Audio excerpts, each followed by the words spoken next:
All right, so in this video, we're gonna throw the clutch and the flywheel on our 47 CJ2a engine. Now, a few things. This engine here has been rebuilt by a professional engine rebuilder. I've just got did some painting and just got some tissues in the holes here. But all the accessories aren't on the engine yet. I'm gonna do that once I mount the engine in the Jeep, which is on the lift over there. And the transmission's already in the Jeep. So what I'm gonna be doing here is I'm going to be mounting our flywheel, first of all, our plate, our flywheel, and then our clutch and clutch disc.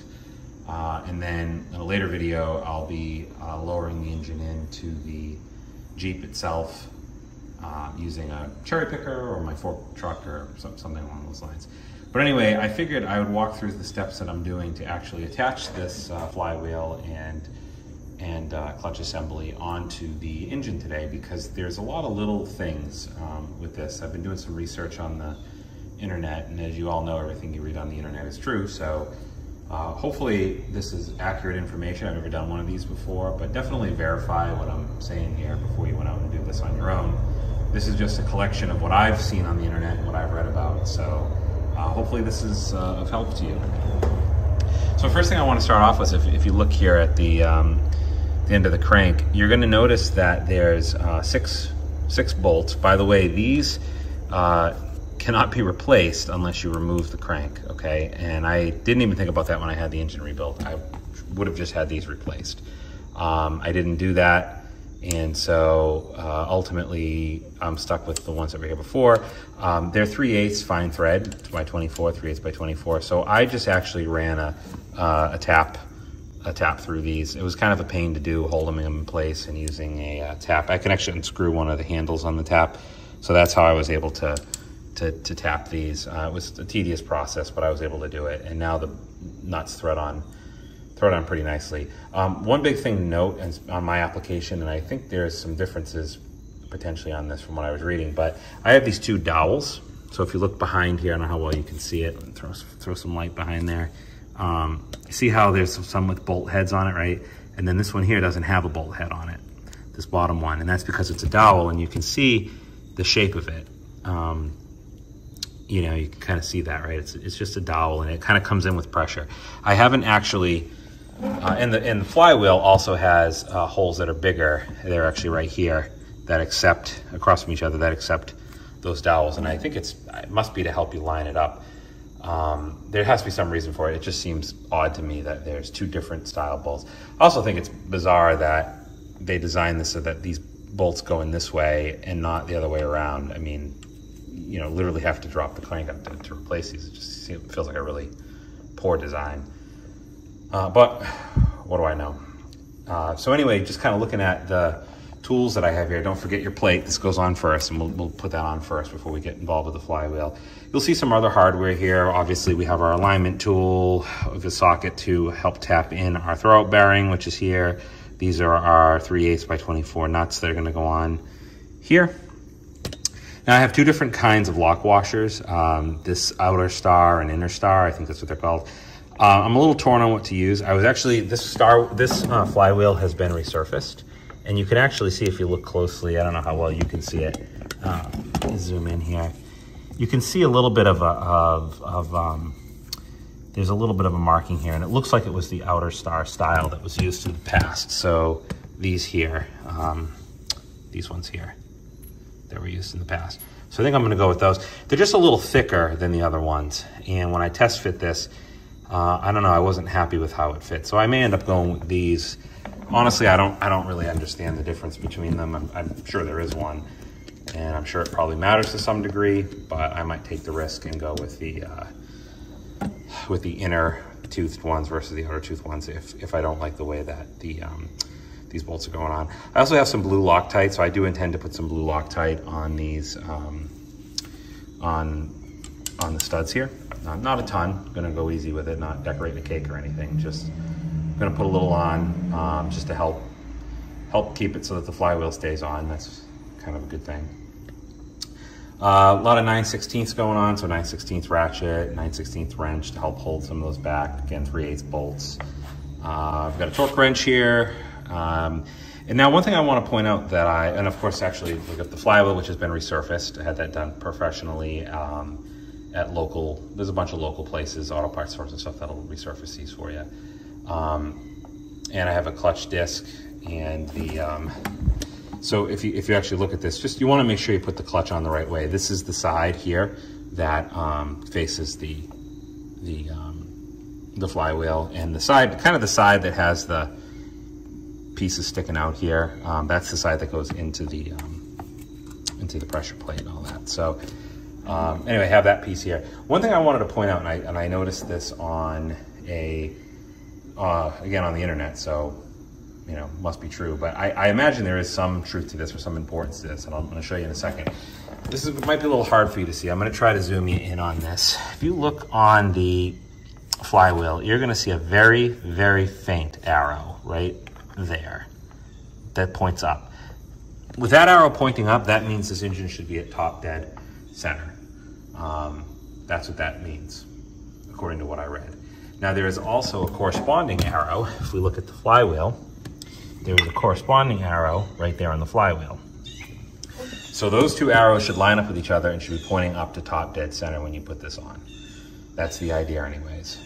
So I'm gonna go get set up, and I'm gonna put this plate on first. I'm gonna throw 2 temporary bolts in there to hold that plate from jiggling around on us, get the flywheel mounted up, and start torquing down the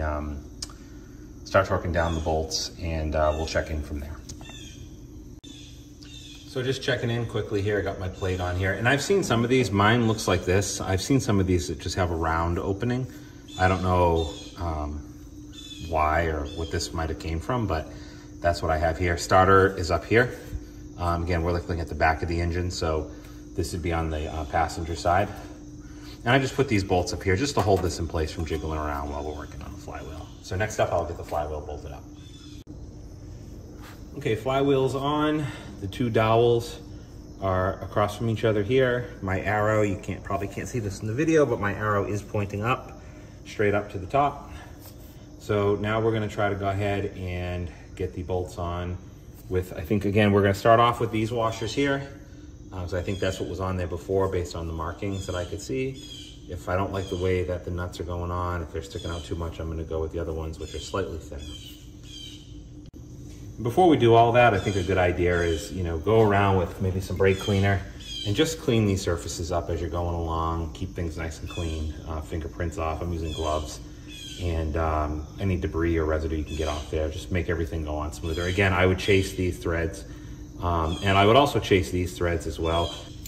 Yeah, chase these threads as well. These are 5/16 by 18, so just a standard 5/16 thread for your clutch. Okay, just as you're lining these up, like I said, we're not decorating a cake or anything. Just a little dab will do you on these. Just a little dab will do you.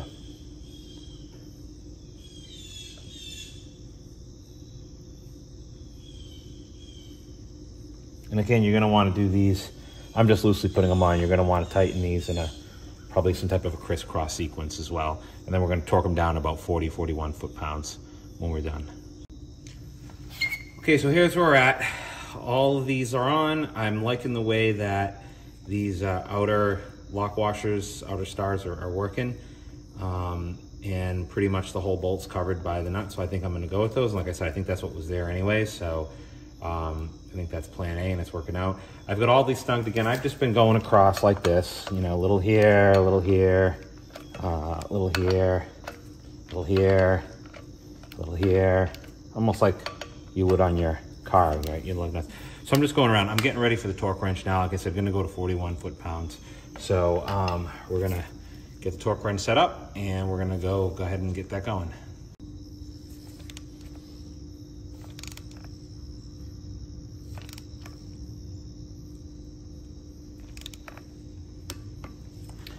Okay, we're at 40 foot-pounds all the way around, and everything here is looking good. So the next thing we're gonna do is go around with some brake cleaner, clean this surface up, and then we're gonna go ahead and mount up our clutch and pressure plate, clutch disc and pressure plate. Again, like I said before, I chased all these holes And this is a 5/16 by 18 tap, so standard thread 5/16 bolts. I ordered a kit online with these bolts, and you'll see there's a little shoulder here. And they came with these lock washers, which really not a fan of these, but that's what came with the kit, so I'll use them. But I prefer, you know, the other style. I've seen these break before, so in pretty critical areas. So not a huge fan of lock washers personally, but I'm going to use them because that's what came with the kit, and you know, I think they make sense depth-wise and whatever, having that in there. So I'm going to go for it. So let's get that going.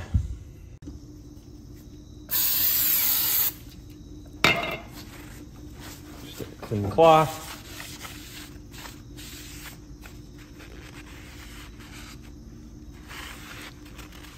Clean all this up. And actually, before we do this, I'm going to install the pilot bushing into the middle here. And I'm going to tap that in using this 5/8 impact socket. It seems to be about the same width, so I should be able to tap that right in. Okay, just got that started. And now we're just going to tap it in.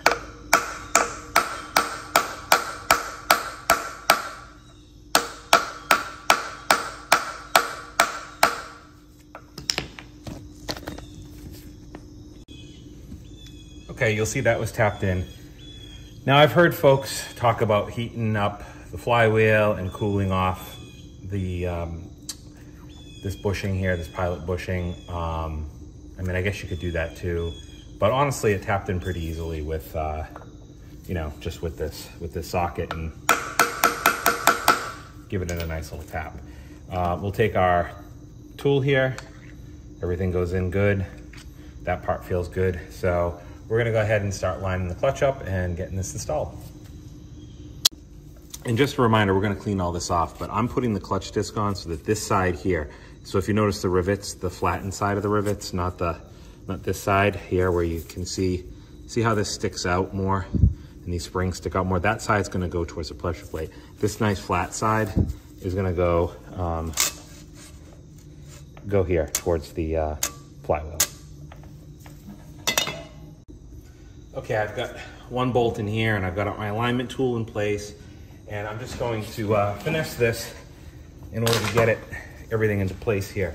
One thing you'll notice that I do is I don't use power tools when it comes to this stuff. I like to just use a good old-fashioned ratchet, and I really love this snap-on ratchet, not a plug for them or anything.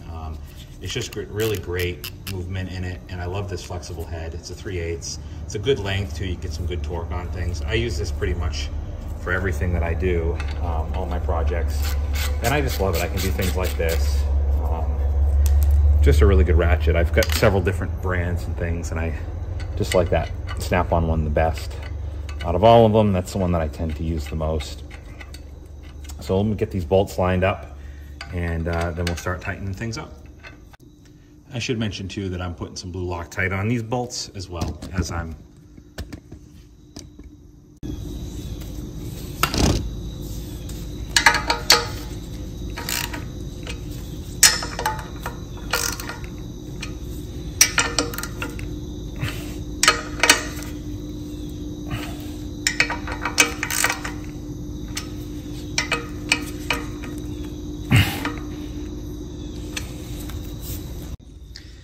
Okay, now let's just torque these things down in a kind of a crisscross pattern. We'll get our torque wrench here set to 14 foot-pounds, and we're just gonna hold the engine a little bit while we're doing this. Wait for our click. Good. Check them all. Good.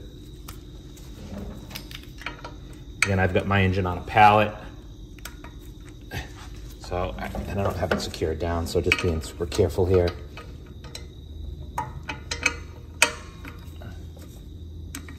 And one more to go.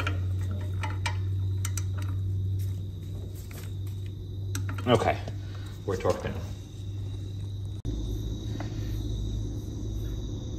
Okay, so we're in. And here you go. You can see we have our clutch, our pressure plate, flywheel, our spacer, Everything's here, ready to go for our 47 CJ2a. Hope you found this helpful. Thanks for watching. In the next video, we're gonna mount this on into the engine, where we'll have the bell housing, we'll have our throwout bearing already installed, and our fork and all of that, and mate the engine to the transmission. Stay tuned.